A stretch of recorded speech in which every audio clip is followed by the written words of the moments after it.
दीपक चौरसिया साहब बड़े, मतलब बिल्कुल वो अपने आपे से बाहर निकल गए। अभी एक दिन बहस के दौरान बोले मैं चैलेंज करता हूं आपको, आप मेरा कुछ नहीं बिगाड़ सकते। भाई किसका हाथ है इनके ऊपर? सिर्फ इंडिया में ही ऐसा हो रहा है, पूरी दुनिया के अंदर, कि जहां पर कोरोना वायरस को भी धर्म से जोड़ दिया गया है या या तबलीगी जमात से जोड़ दिया गया। बिल्कुल कम्युनल लुक दे रहे हैं इसको। और इससे बड़ा क्या सबूत मिलेगा पूरी दुनिया में? आपने कहीं सुना कि साहब किसी जमात के पर इल्जाम लगाया गया हो? टेलीविजन चैनल के जो कुछ एंकर हैं वो सीने पे हाथ मार मार के कहते हैं कि हम तुम्हें चैलेंज कर रहे हैं, हमारा कुछ बिगाड़ सकते तो बिगाड़ लो, हम ऐसा ही करेंगे। जबकि भारत सरकार की गाइडलाइंस है, केबल टेलीविजन नेटवर्क एक्ट है और उसके रूल्स हैं। वो ये कहते हैं, भारत सरकार ने अपने पोर्टल पर डाला हुआ है कि कोई भी रिपोर्टिंग आप धर्म के आधार पर नहीं कर सकते हैं, धर्म के आधार पर बांटने पर नहीं कर सकते हैं, आप कम्युनिटी को बांटने के लिए नहीं कर सकते हैं, और आप कोई भी रिपोर्टिंग ऐसी नहीं कर सकते इसमें वायलेंस पैदा हो या इंसाइट हो। अब ये जो वायलेंस पैदा हो रहे हैं, जो आप खुद कह रहे हैं, सब लोगों के सामने की बात है, उन्हीं रिपोर्टिंग की वजह से हो रही है। और क्यों नफरत भर गई?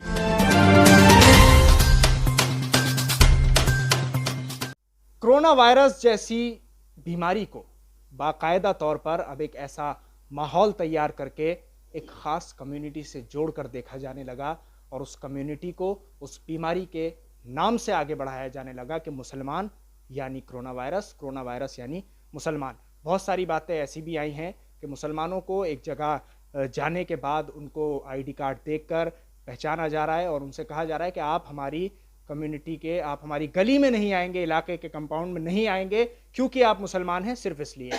ये तमाम चीज़ें कब हुई? ये तमाम चीज़ें मरकज़ का मामला आने के बाद, जब मीडिया ने उस पूरे मामले को एक अलग रुख देकर बढ़ाया, तब ये तमाम चीज़ें सामने आई। मेरे साथ इस वक्त मौजूद हैं एडवोकेट शाहिद अली, जो कि मरकज़ तबलीगी जमात के वकील भी हैं। सर, स्वागत है INN चैनल पर आपका।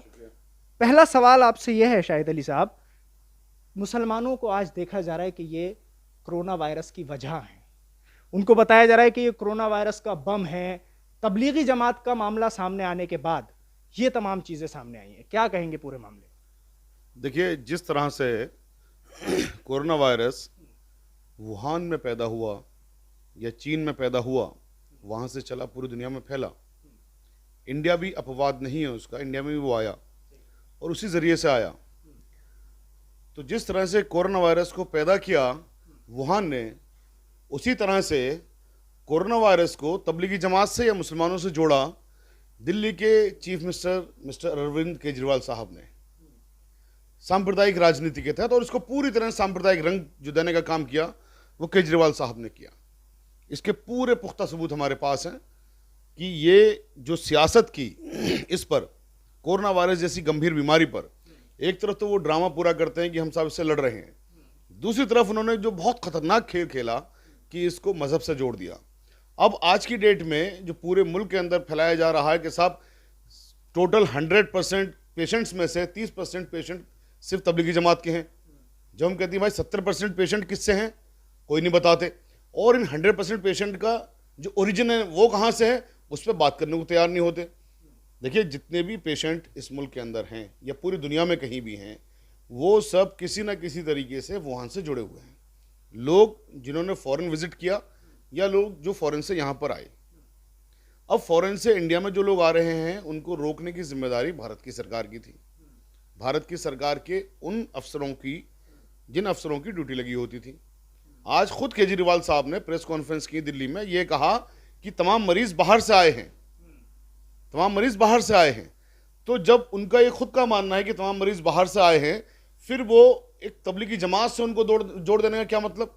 केजरीवाल साहब इस बात को अच्छी तरह से जानते हैं कि तबलीगी जमात के दुनिया भर में तकरीबन 20 करोड़ फॉलोवर्स हैं, और इसीलिए चूंकि उनके एक धर्म की पॉलिटिक्स वो करते हैं, सियासत जो उनकी है वो धर्म पर आधारित है पूरी तरह से। वो RSS को और बीजेपी को भी बहुत कदम पीछे छोड़ चुके हैं। इसलिए इन लोगों ने क्या किया, मिस्टर केजरीवाल ने, मैं आपको 2-3 सबूत देता हूं अगर आपकी इजाज़त हो तो। देखिए, 12 मार्च को मोहम्मद कासिम नाम के एक साहब को क्वारंटाइन किया तबलीगी जमात मरकज़ से। इस बात पर क्वारंटाइन किया कि उसमें कुछ लक्षण थे इसके कोरोना वायरस के।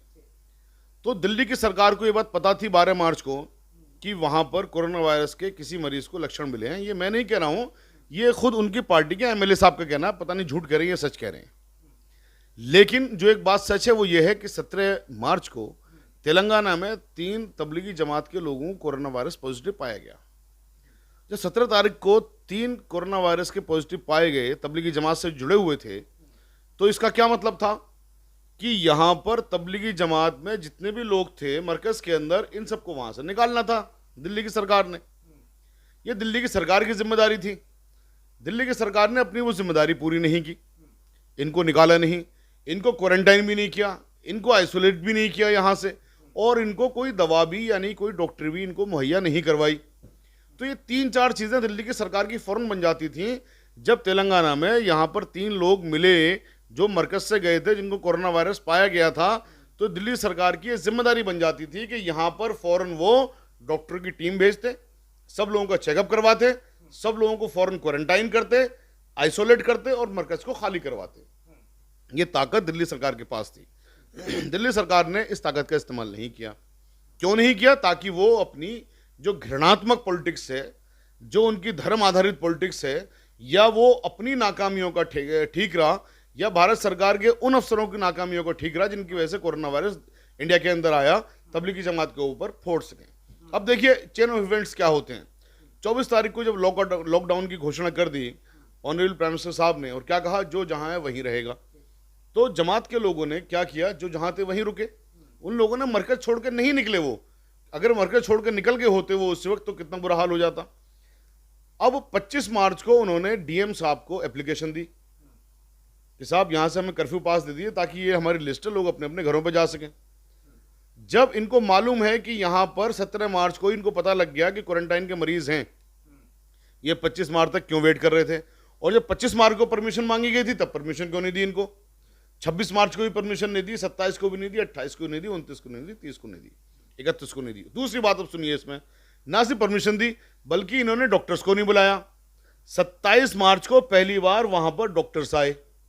जब 27 मार्च को डॉक्टर्स आए, उन्होंने चेक कर लिया कि हाँ साहब यहाँ पर कई लोगों को पॉजिटिव है, तो फिर केजरीवाल साहब किस चीज़ का वेट कर रहे थे? फिर भी उनको क्वारंटाइन नहीं किया, फिर भी उनको आइसोलेट नहीं किया, फिर भी उनको इलाज मुहैया नहीं करवाया। अब आप इस चीज़ को ज़रा सा यहाँ पर रुक करके दूसरा एक इसका पहलू सोचिए कि ये जो डिजीज़ है कम्युनिकेबल डिजीज़ है।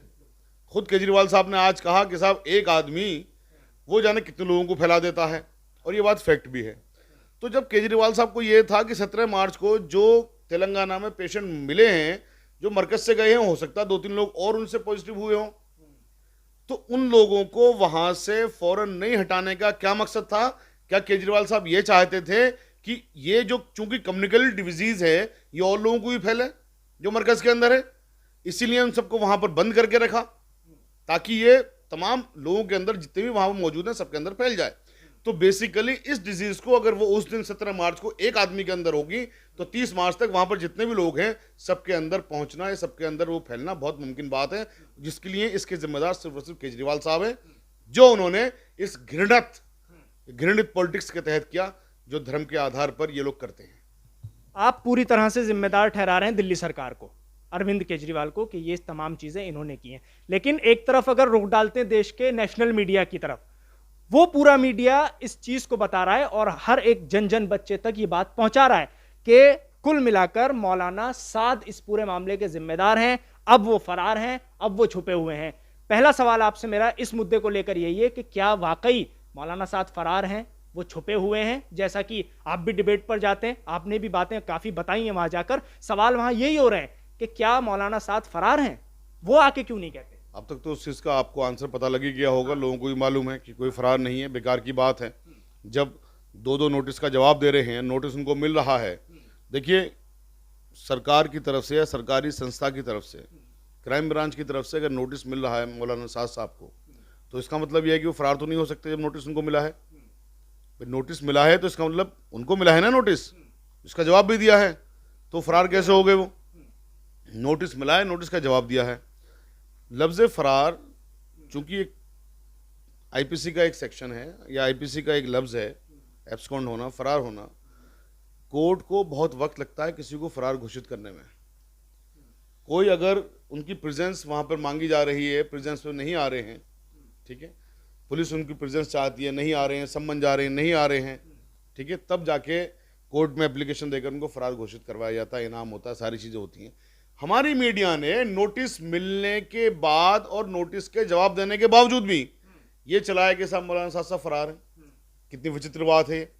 चूंकि अब मैंने आपको बताया ना, एक तरफ तो केजरीवाल साहब ने ये वाला एपिसोड किया कि ठीकरा फुड़वाया तबलीगी जमात के सर पे, दूसरी तरफ उन्होंने क्या किया कि फौरन एफआईआर के ऑर्डर करें दिल्ली पुलिस को कि दिल्ली पुलिस में एफआईआर करें। तो एक तरफ तो इन्होंने इस समस्या को जो बहुत आसानी से सॉल्व हो सकती थी, 17 तारीख को अगर क्वारंटाइन कर लेते या खाली करवा लेते मरकज, या वहां पर आप उसको इवैक्यूएट करवा लेते, ताले लगा देते मरकज के ऊपर सब लोगों को आइसोलेट करने के बाद में, तो बहुत मुमकिन था कि उस दिन वो बीमारी 2 या 3 या 5-10 लोगों को होती। लेकिन उस बीमारी को भयानक बनाया। फिर दूसरी तरफ दिल्ली पुलिस को ऑर्डर दिया गया एफआईआर करें, और एफआईआर करवाने के बाद में बहुत मुमकिन है कि ये केजरीवाल साहब के इशारे पर ही ये पूरी तरह से नैरेटिव चला मीडिया के अंदर, मीडिया में भी नैरेटिव चला उनके इशारे पर ही कि साहब अब देखिए ना, बहुत सबूत इस बात के भी हैं। जब दिल्ली सरकार का बुलेटिन निकल के आता है तो वो कहता है कि साहब इतने टोटल पेशेंट्स हैं जिसमें तबलीगी जमात के इतने हैं। आप क्यों बता रहे हैं तबलीगी जमात के इतने हैं, जबकि माइनॉरिटी कमीशन ने दिल्ली सरकार को ऑर्डर किया? आप नहीं बता सकते, फिर भी बता रहे हैं वो लोग।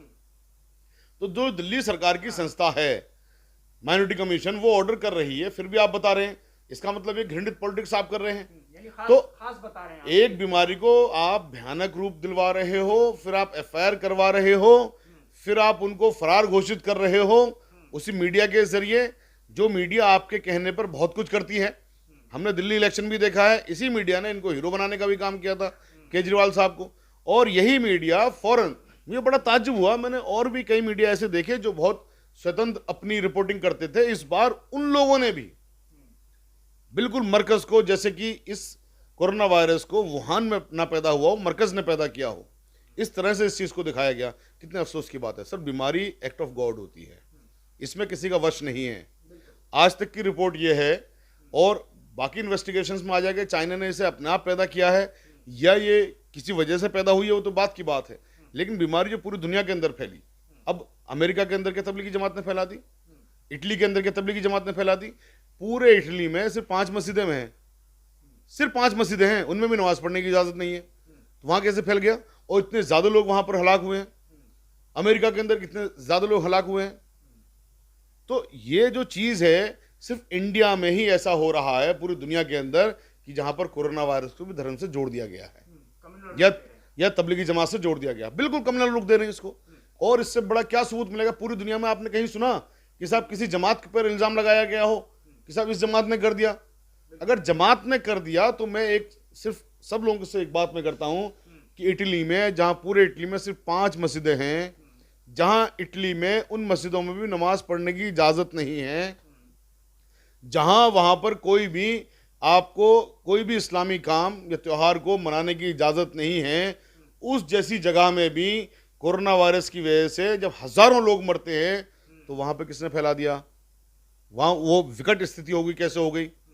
ये असल बात यह है कि ये सरकारों की फेलियर है, सरकारों का फेलियर है। अब ये चूंकि हमारे मुल्क में इतना बड़ा और इतना बुरा सा माहौल बना हुआ है कि बाबा साहब ने तो इस देश को एकता के सूत्र में पिरोया, अनेकता में एकता का पाठ उन्होंने पढ़ा दिया, सूत्र में पिरो दिया जो संविधान है हमारा। लेकिन इन लोगों ने कोई कसर नहीं छोड़ी इस देश को बांटने में, और इस देश को बांटने का ये लोग काम कर रहे हैं। एक आखिरी सवाल करना चाहूँगा शायद अली साहब आपसे। हालात अब ऐसे बन रहे हैं, कुछ वीडियोस ऐसी भी सामने आ रही हैं, और उस मामले को भी पूरा जो जोड़ के देखा जा रहा है वो मरकज़ से ही जोड़ के देखा जा रहा है कि अब मुसलमानों को जो ये तमाम चीज़ों का नुकसान हो रहा है वो मरकज़ वाले मामले की ही वजह से हो रहा है। और जैसा आपने बताया कि मीडिया इसमें पूरा जिम्मेदार है, दिल्ली सरकार जिम्मेदार है, वो तमाम बातें अलग हैं, एक तरफ हैं। क्या ये वीडियोस जो सामने आ रहे हैं कि मुसलमान जिस इलाके में जा रहे हैं, जो सब्जी बेचने जा रहा है, उसका आई कार्ड चेक किया जा रहा है, पहले उसका नाम देखा जा रहा है कि इसका नाम मुस्लिम है, मोहम्मद लगा है इसके नाम के आगे, अली लगा है, तो इसको मारा भी जाएगा और इससे ये भी कहा जाएगा कि अब तुम हमारे इलाके में सब्जी बेचने नहीं आओगे। इस पर क्या कहेंगे? सिर्फ सब्जी वाली बात नहीं है सर, हमें इन्फॉर्मेशन यह है कि खुर्शीद नाम के लड़के की मोब लिंचिंग भी कर दी गई इसी आधार पर, और बहुत सारी जगहों पर ये सब चीज़ें हो रही हैं, एक दो नहीं, बहुत सारी जगहों पर ये हो रही हैं।